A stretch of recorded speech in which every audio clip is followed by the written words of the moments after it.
Hello, आप सभी कैसे हैं। आप सभी का मेरे यूट्यूब चैनल BHU एकेडमी में स्वागत है। आज हम लोग मैथ से संबंधित महत्वपूर्ण प्रश्नों को देखेंगे। ये सारे प्रश्न होने वाले हैं आगामी exam SSC, MTS, NTPC, group D, RPF, ALP, state police, state exam आदि एग्जामों के लिए बेहद ही महत्वपूर्ण होने वाले हैं। तो चलिए आइए एक एक करके शुरू करते हैं। पहला प्रश्न आपका है, एक पुलिसकर्मी 600 मीटर की दूरी से एक चोर को देखता है। चोर 20 किलोमीटर प्रति आवर की चाल से दौड़ना शुरू करता है और पुलिसकर्मी 25 किलोमीटर प्रति आवर की चाल से दौड़ते हुए उसका पीछा करता है। 6 मिनट के बाद उनके बीच की दूरी ज्ञात कीजिए। चोर पुलिस वाला सवाल है, पूछा जाता है एक प्रश्न। ठीक है, कैसे करेंगे ध्यान से देखिएगा। जो चोर और पुलिस के स्पीड का डिफरेंस होता है उसी स्पीड से तो क्या करता है पुलिसकर्मी कवर करता है जो गिवन डिस्टेंस होता है। ठीक है, तो 5 किलोमीटर प्रति आवर की चाल से कितना दूरी चला जाएगा किसके द्वारा, पुलिसकर्मी के द्वारा 6 मिनट में। तो 6 को हम लोग आवर में चेंज कर लेंगे तो यही डिस्टेंस किलोमीटर में आपका हो जाएगा। कितना हो जाएगा, 6 दहा में 60 हो जाएगा, यानी 0.5 किलोमीटर ये डिस्टेंस तय किया जाएगा 6 मिनट में। ठीक है, किसके द्वारा, तो पुलिसकर्मी के द्वारा। इसको मीटर में चेंज करेंगे तो 500 मीटर। अब ध्यान से देखिएगा, 500 मीटर पुलिसकर्मी ने डिस्टेंस तय कर ली है। ठीक है, और टोटल कितना करना था, 600 मीटर करना था। तो कितना अभी और करने बाकी है, यानी दोनों के बीच के 6 मिनट बाद उनकी बीच की दूरी तो पूछा था। तो 500 मीटर चल चुका है और कितना चलना है, 100 मीटर, यानी 600 और 500 का डिफरेंस कितना है, 100 मीटर। तो करेक्ट आंसर क्या हो जाएगा, ऑप्शन सी आपका राइट आंसर हो जाएगा। थोड़ा इसको और एलोबोरेट करके समझाने का प्रयास करते हैं, मे बी आप लोगों को समझ में नहीं आया होगा। देखिए, मान लीजिए कि यहाँ पे चोर था। ठीक है, यहाँ पे चोर था, चोर यहाँ पे था। ठीक है ना, चोर यहाँ पे था और चोर का चाल कितना था, तो 20 किलोमीटर प्रति आवर था। यही तो था ना, यही क्वेश्चन में दिया है। और यहाँ पे क्या था, तो आपका पुलिस था। ठीक है, पुलिस था, पुलिस का चाल क्या था, 25 किलोमीटर प्रति आवर था। ओके, और इनके बीच का जो डिस्टेंस था 600 मीटर था। अब बात ध्यान से समझिएगा। जब पुलिसकर्मी चोर को देखता है तो चोर इधर भागना शुरू कर देता है। चोर भागेगा 20 किलोमीटर प्रति आवर की रफ्तार से और पुलिसकर्मी दौड़ाने लगता है 25 किलोमीटर प्रति आवर की रफ्तार से। जो पुलिसकर्मी का 20 किलोमीटर का स्पीड होगा ना, वह पुलिस चोर के 20 किलोमीटर प्रति आवर के स्पीड को कवर कर लेगा। यानी जितना दूरी चलेगा 20 किलोमीटर के प्रति आवर के स्पीड से चोर, उसको तो 20 किलोमीटर यानी 25 में से 20 किलोमीटर प्रति आवर का स्पीड से पुलिसकर्मी कवर करेगा। जो बाकी 5 किलोमीटर प्रति आवर का स्पीड है, इसी स्पीड से 600 मीटर को चलेगा। ठीक है, हमसे कहा गया था कि 6 मिनट बाद उनके बीच की दूरी कितनी होगी। तो इतना तो क्लियर था कि ये पूरी 600 मीटर दूरी तय नहीं किया गया होगा, तभी तो उनके बीच की दूरी कुछ बची होगी ना। तो हमने सोचा कि भाई 5 किलोमीटर प्रति आवर की रफ्तार से 6 मिनट में हम डिस्टेंस देख लेते हैं कि 6 मिनट में, क्योंकि यही 5 किलोमीटर स्पीड तो रहा होगा ना, जिससे कि पुलिसकर्मी आगे की तरफ 600 मीटर के डिस्टेंस को तय कर रहा होगा, यानी 600 मीटर के डिस्टेंस को कम करते जा रहा होगा। 500 हुआ होगा, 400 हुआ होगा, 300 हुआ होगा। ठीक है, तो 6 मिनट में हमने निकाल लिया कि कितना दूरी तय किया होगा। ठीक है, तो 5 के स्पीड से मैंने वही निकाल लिया था, 5 किलोमीटर प्रति आवर दिया था, तो 6 मिनट यानी 6 को मैंने आवर में चेंज कर लिया था, 60 कर लिया था, तो ये आ गया 0.5 किलोमीटर यानी 500 मीटर। 500 मीटर चल चुका था। कौन चल चुका था, आपका पुलिसकर्मी चल चुका था। देखिए, चल तो चोर भी रहा है। ठीक है ना, इस बात से आप इंकार नहीं कर रहे हैं, लेकिन हमने 20 और 20 को बराबर करके इन दोनों को कांस्टेंट बना लिया है। ठीक है ना, समझने के लिए। अब 500 मीटर चल चुका है, 600 मीटर में से 500 मीटर चला जा चुका है। तो अब दोनों के बीच में जहां कहीं भी दोनों होंगे ना, तो उनके बीच में 100 मीटर का ही डिफरेंस होगा, यानी 100 मीटर का अंतर होगा पुलिसकर्मी और चोर के बीच में। तो राइट आंसर क्या हो गया, ऑप्शन सी अपना करेक्ट आंसर हो गया। उम्मीद करते हैं कि आप लोग समझ पाए होंगे। चलिए अगले प्रश्न पे चलते हैं। कक्षा में लड़कों की औसत आयु 16 वर्ष थी। जब 13 वर्ष औसत आयु वाले 4 लड़कों को कक्षा में प्रवेश किया गया तो कक्षा की औसत आयु 6 माह की कमी आ गई। कक्षा में शुरुआत में कितने लड़के थे। आपका एवरेज का प्रश्न दिया गया है। देखिए, डाटा बिल्कुल सरल है, तो हम लोग इसको कांस्टेंट मान के करते हैं।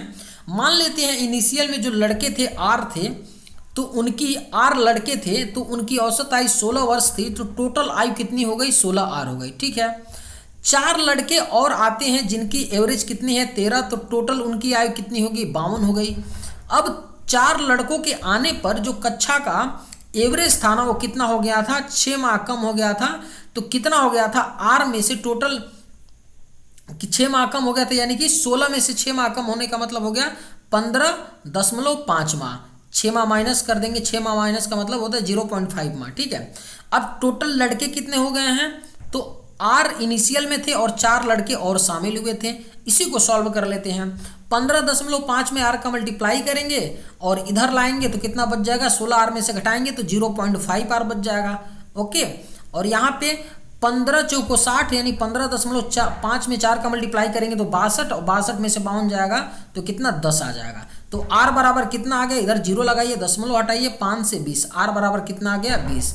आर ही तो हमने माना था ना इनिशियल में लड़के, तो इनिशियल में लड़के कितने थे, 20 थे। उम्मीद करते हैं कि आप लोग समझ पाए होंगे। चलिए अगले प्रश्न पे चलते हैं। एक व्यक्ति की मासिक आय 27,000 थी और उसका मासिक व्यय 18,000 था। अगले वर्ष उसकी आय में 28% की वृद्धि होती है और उसके व्यय में 14% की वृद्धि होती है, तो उसकी बचत में प्रतिशत वृद्धि ज्ञात कीजिए। ठीक है, आप सभी को पता होगा कि इनकम में से अगर एक्सपेंडिचर घटाएंगे तभी तो सेविंग बचेगा, ये तो आपको पता होगा ना, सिंपल सा फॉर्मूला है। ठीक है, इनिशियल में जब उनका इनकम 27,000 उसका था और व्यय 18,000 था, तो सेविंग कितना था, सेविंग कितना था, तो 27,000 में से 18,000 निकल गया तो 9,000 सेविंग इनिशियल में था। ठीक है ना। अब कहा था कि 28% आय बढ़ जाता है, तो 27,000 का 28% इंक्रीज कर जाता है तो कितना इंक्रीज कर जाएगा, मल्टीप्लाई करके देख लेते हैं। 27 में 28 का मल्टीप्लाई करेंगे तो 27 में 28 का कितना हो जाएगा, 756 हो जाएगा, 7,560 हो जाएगा। होगा कि नहीं, मल्टीप्लाई करके देखिए। 784 होगा ना, 784 में से आप क्या करिए, 270 माइनस कर दीजिए।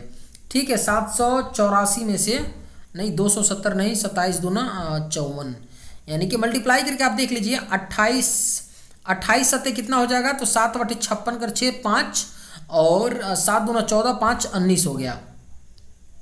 ठीक है, 28 सत्ते 196, एक हासिल, 28 दूना 56, 1 57, 796 आ रहा है, माफ़ी चाहते हैं।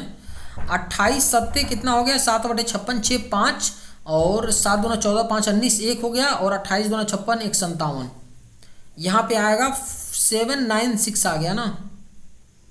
कोई नहीं, मल्टीप्लाई करके डायरेक्ट देख लेते हैं, क्लियरिटी नहीं बन रहा है तो। 7/56, 5 हो गया, 7 दूना 14, 5 19 हो गया, और 8 दूना 16, 2 दूना 4, 1 5। ठीक है, कितना हो गया, 6 हो गया, 9 6 15 हो गया, 5 1 6, 756 ही आ रहा है, कोई बात नहीं। 7,500 कितना आ गया, 60 आ गया। ध्यान से समझिएगा, ये क्या हो गया, इनकम में इतना इंक्रीज हो रहा है, इनकम इतना बढ़ रहा है कि नहीं, इतना बढ़ रहा है। ओके, अब देख लेते हैं कि इनका जो एक्सपेंडिचर था, व्यय था, 14% बढ़ गया था, तो 14 यानी 180 में 18 का मल्टीप्लाई कर लेंगे ना, यही तो इंक्रीज रहेगा ना आपका।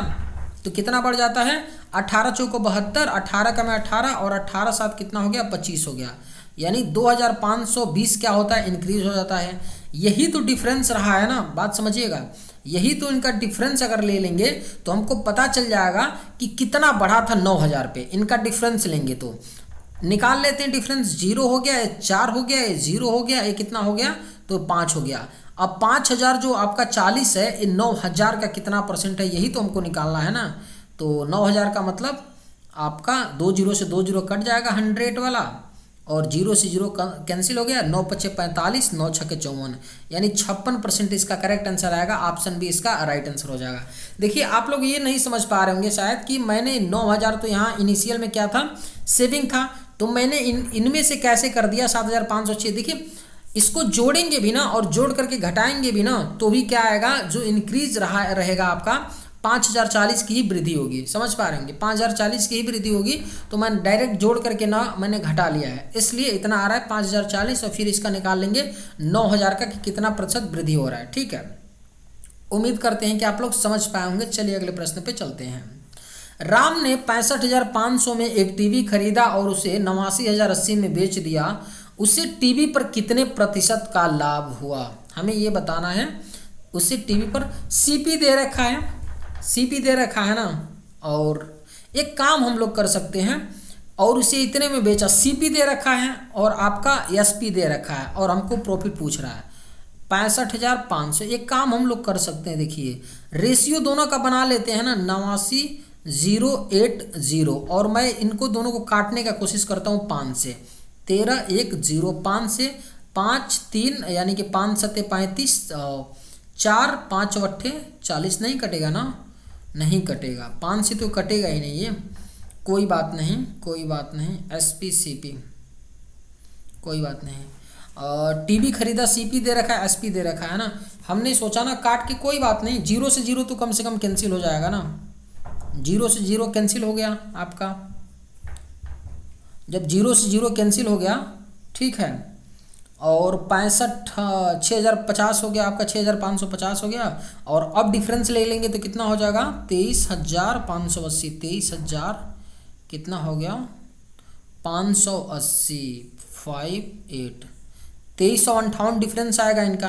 ठीक है, अब 2358 डिफरेंस आ रहा है ना, तो सीपीए कितने पे हो जाएगा 6,550 पे, 6,550 पे कितना परसेंट बनेगा देख लेते हैं। 0 से 0 कैंसिल हो गया, 5 से 2 हो गया, 5 से 13, 5 एकम 5, 131, 131 से इसको काट के देखते हैं कितने बार में कटेगा, 18 बार में कटेगा क्या, 18 का में 18 कट जाएगा, 18 का में 18 का 8 हासिल है, 18 3 36, 18 3 54 1 55, 5 18 का में 18 5 23, ठीक है, 18 2 36, यानी कितना आएगा 36% आपका प्रॉफिट आएगा। ऑप्शन ए इसका करेक्ट आंसर हो जाएगा। कोई और तरीका अगर आप लोगों को ईजी पता होगा तो बताइएगा, क्योंकि डाटा तो कॉम्प्लिकेटेड हो जा रहा है ना। 0 0 काटने के बाद भी तो डिफरेंस ले रहे हैं, तो हमारा प्रॉफिट 2358 रुपये आ रहा है ना, फिर भी तुमको कैलकुलेट करना पड़ेगा इस पर। कोई नहीं, आप लोग ऐसे ही करके निकलिए, ठीक है, कई दफ़ा करना पड़ता है। चलिए अगले प्रश्न पे चलते हैं। हेमा ने 3 वर्ष के लिए वार्षिक रूप से संयोजित चक्रवृद्धि ब्याज की दर से 1728 का निवेश किया। एक निर्दिष्ट अवधि के बाद उसे 4,096 मिले, तो बताना है कि वार्षिक ब्याज की दर ज्ञात कीजिए। आपका कंपाउंड इंटरेस्ट का प्रश्न है, 3 साल की बात की जा रही है, ठीक है ना।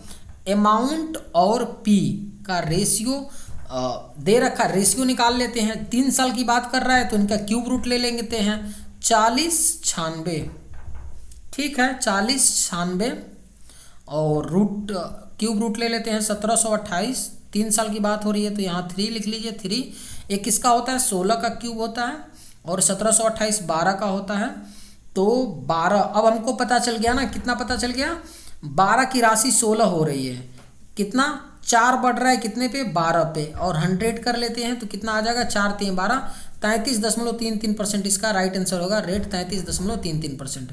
ऑप्शन में दिया है, ऑप्शन डी इसका करेक्ट आंसर हो जाएगा। कैसे मैंने किया, 4,096 दिया है ना, 3 साल की बात की जाती है तो क्या करते हैं हम लोग, क्यूब रूट ले लेते हैं। तो क्यूब रूट लेंगे तो अमाउंट आ गया, प्रिंसिपल आ गया, वो 1 साल का हमको रेशियो मिल गया 16 12, और 16 बन रहा है 12 से, तो कितना बढ़ रहा है 4 किस पे 12 पे, तो 33.33%। चलिए अगले प्रश्न पे चलते हैं। मयूर और अहम 2 संबंधित 3 के अनुपात में निवेश करके एक साझेदारी में प्रवेश करते हैं। कुल लाभ का 10% दान में जाता है। यदि अहम का हिस्सा 4,860 है तो कुल अर्जित लाभ बताना है। देखिए हमें कुल अर्जित लाभ बताना है ना। यदि अहम का हिस्सा दे रखा है कितना है 4,860 है, कोई बात नहीं, मान लेते हैं, सपोज करिए मयूर और जो कुल अर्जित लाभ था ना, हम मान लेते हैं कितना था 50R था।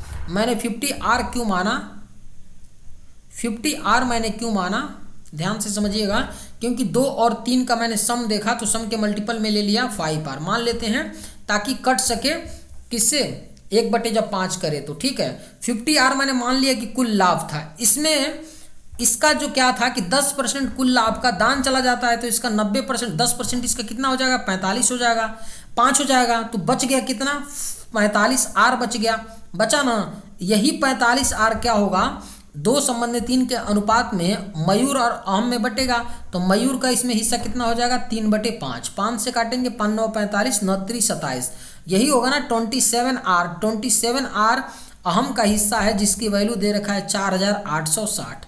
काट लेते हैं 27, ठीक है, 27 से काटेंगे तो कितनी बार 9 से काट के देखिए, 9 5 45 और 9 चौको 36, 9 3 27, 3 नीचे 3 से काटेंगे तो 18 3 54 180 आ गया आर की वैल्यू। अब यहीं पे आर की वैल्यू 180 रखेंगे, मल्टीप्लाई कर लीजिए, 18×5 = 90, 9,000 आएगा। जो कुल लाभ था वो कितना था, 9,000 था।